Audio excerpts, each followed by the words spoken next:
Thank you very much, Sarah, for those welcome remarks. And I'd like to thank everyone who has stand up for the EIGF. You know, even if it is a public holiday, you cannot spend a day without having the internet. There is no public holiday for the internet. I'll just simply walk straight to the report. We held our internet governance report on the 11th of August, and we had quite a number of stakeholders come up to join us in the theme of internet as an engine for development in Uganda. Every other day the internet is transitioning, and during that day, it was a very special day that we had over 125 participants coming and different stakeholders to join us during the forum, who included the Uganda Police, the WUGNET, CIPESA, government, NITA, FOSPA, Uganda Law Commission, amidst others.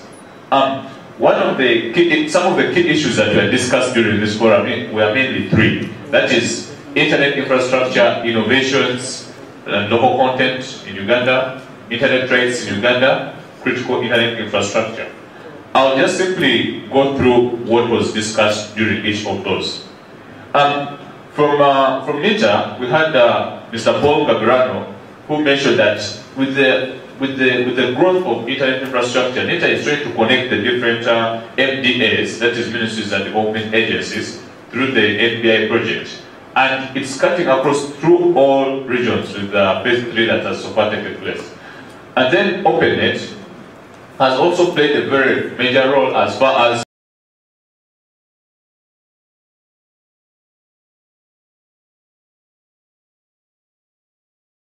the service delivery in open communication and use of open data throughout. As there is a lot of advocacy in open data initiatives are taking place. Also, Africa hosts this Africa Open Data in Dar es Salaam, we saw different stakeholders come together.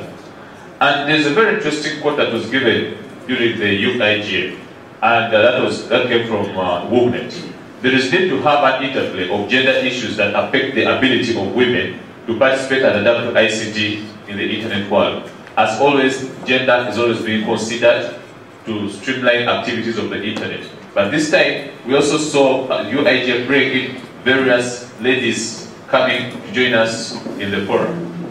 When it comes to internet rights, upon the UN declaration that everyone has a right to the internet, so it was one of the key issues that was discussed during the Internet Governance Forum.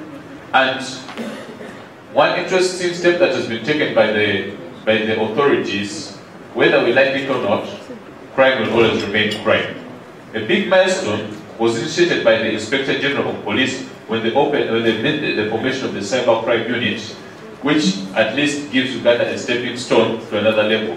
And also, Uganda also launched the child online protection, which also helps to cut down crime as far as children is concerned, together with the forensics units of the Uganda Police.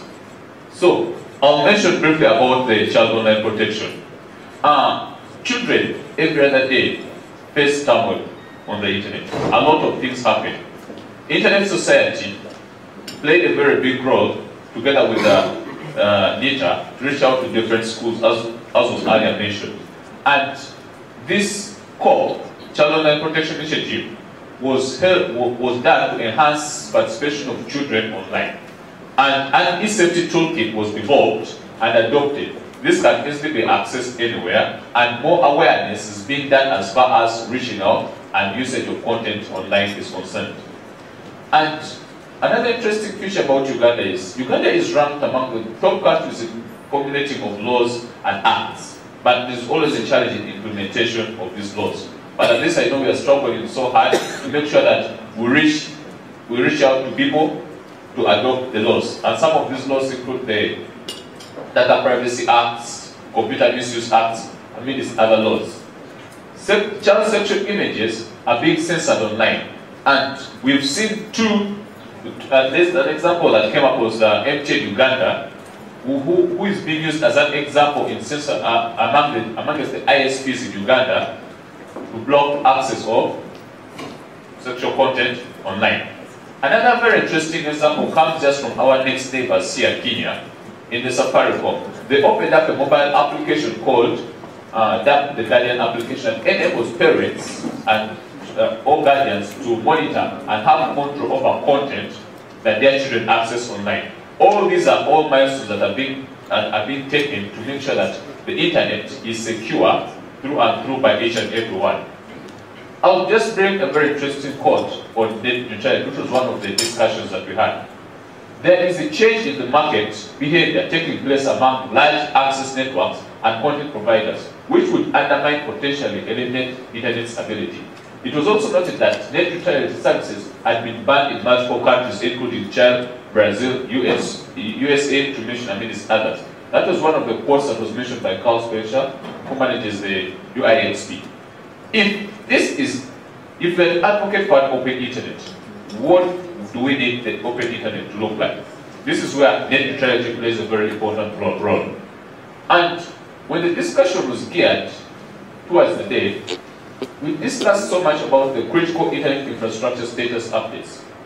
Among the things that we mentioned was the IANA transition, IPv6 deployment, and the GT-CCTLD.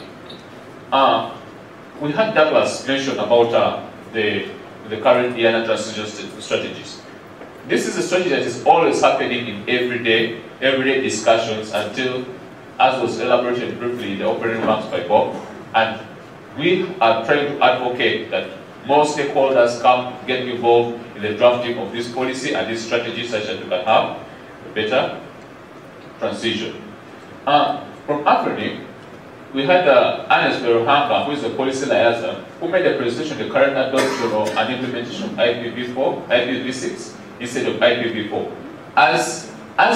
As time goes, there is a depletion of IPv4 addresses. On what is the future of connectivity? Definitely, we have only one big option, and that is IPv6 address allocation, which is currently being implemented by different ISPs.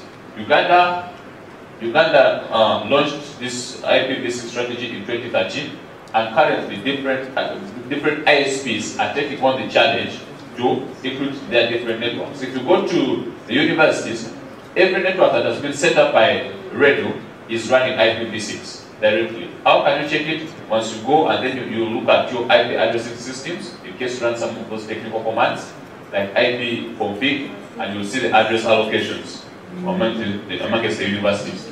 Another interesting discussion that always comes up within the Uganda Internet Governance Forum is the CCTLD. Who is the owner of the CCTLD? Who has the right? If it is the government, how is the government allocating this? But one interesting thing came up by Kenneth Babaruko from the Ministry of ICT, who updated the members that the government is planning to adopt a not-for-profit organization which will help to do a parallel run with the private sector until the capacity to take up responsibility is formed. And the father mentioned the process formulation will be completed within the next 2 months. Hopefully right now I think it's like 1 month to go. We shall be getting an update about that. Apart from that, the recommendations that came from the UIG was there was a need to make legislations more supportive of online freedoms. And there is also need to call for increased collaborations between the civil society, private sector, academia, government in addressing internet matters in Uganda. And also the ISPs should start sharing infrastructure as opposed to setting up their own so as to reduce end-user costs. As we have been seeing with Uganda Telecom, MTN, so to be able to create a new infrastructure, it's easier for shared infrastructure to save on resources. And the way forward was mainly to the MOICT, the ministry, and NITA, and Uganda Communications Commission were requested to come up with a national strategy on child online protection, as we held a summit in Uganda on Africa on child online protection. So Uganda still takes the lead in developing these strategies.